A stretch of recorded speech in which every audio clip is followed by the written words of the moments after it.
पुण्यात अशोक खरात विरोधात गुलाबो गँगनं आंदोलन केलेलं आहे। प्रतिकात्मक तिरडी उचलत आंदोलन करण्यात आले। टिळक रस्त्यावर संगीता तिवारींच्या नेतृत्वात हे आंदोलन केलं गेलं। तर अशोक खरात विरोधात संतापाची लाट राज्यभरात पाहायला मिळते। गुलाबो गँगनंही संताप व्यक्त केलेला आहे।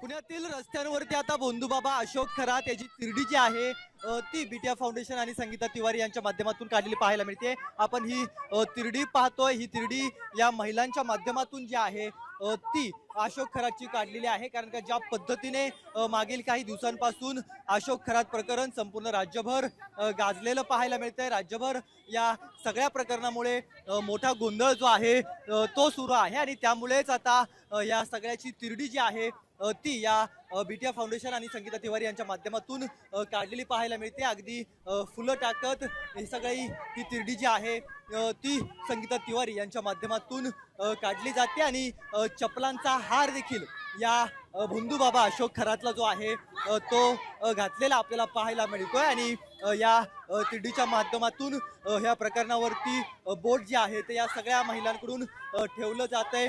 संगीता तिवारी पुढे आपल्याला पाहायला मिळत आहेत।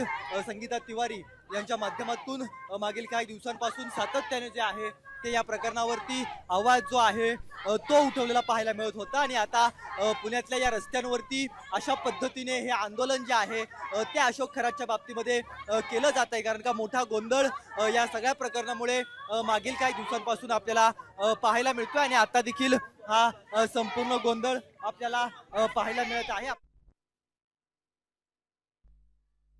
अत्याचार करत होता, बलात्कार करत होता आणि अशा या बाबाच्यावर चौरंगा किंवा फाशीची कारवाई झाली पाहिजे। कसली एन्क्वायरी करताय? एवढे पुरावे समोर आहेत, एवढे व्हिडिओ समोर आहेत, कसली चौकशी? आणि त्यांच्या ज्या मार्केटिंग ऑफिसर होत्या, त्यांच्या मार्केटिंग ऑफिसर कोण होत्या? तर चाकणकर बाई, ज्या महिला आयोगावर महिलांच्या सुरक्षेसाठी होत्या। म्हणजे कुंपण शेत खाते, रक्षकच भक्षक होत आहे। तर त्या चाकणकरांना अटक व्हावी म्हणून आम्ही सर्व महिला रस्त्यावर उतरलो।